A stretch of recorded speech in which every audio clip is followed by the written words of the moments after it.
I'm a student of history, Islamic history especially, was on the Prophet, or Prophet peace be upon him, the state of Medina, which he created.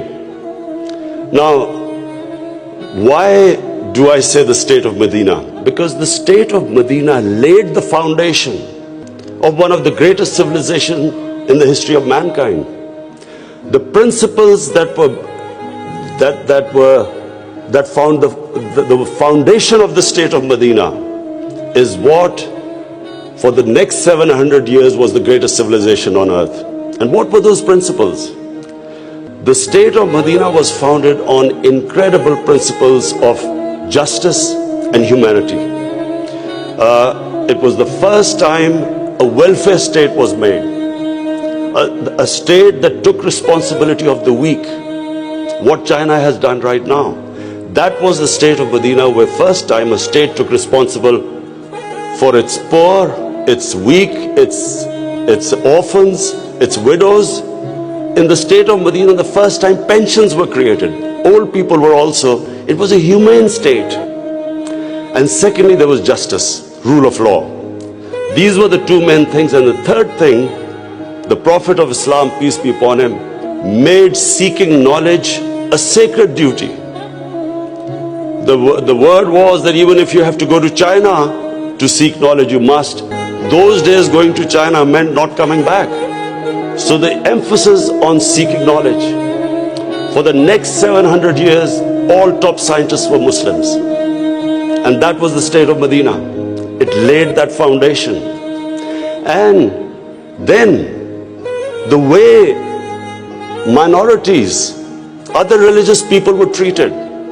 The Prophet signed famous, the Misaq-e-Medina. There's still a letter in St. Catherine's Church which was signed with the Christians that your places of worship will be, till the end of time, they will be protected by Muslims. Secondly, that no forcible conversions would be in Islam. Thirdly, the Prophet's last sermon, it is a charter of human rights. It's about how human beings are equal. So it was a humane state created, rule of law, emphasis on education, that led to the growth of Muslim civilization. So this is, in Pakistan, we want the same basis of our state. The rise of what I believe, the way our country will rise, it will go back to those principles. We must, number one, have rule of law, everyone equal before the law. State must be accountable.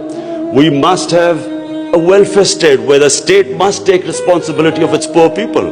Half our population is on the poverty line or just above, and about 25% are below the poverty line. The state must take responsibility.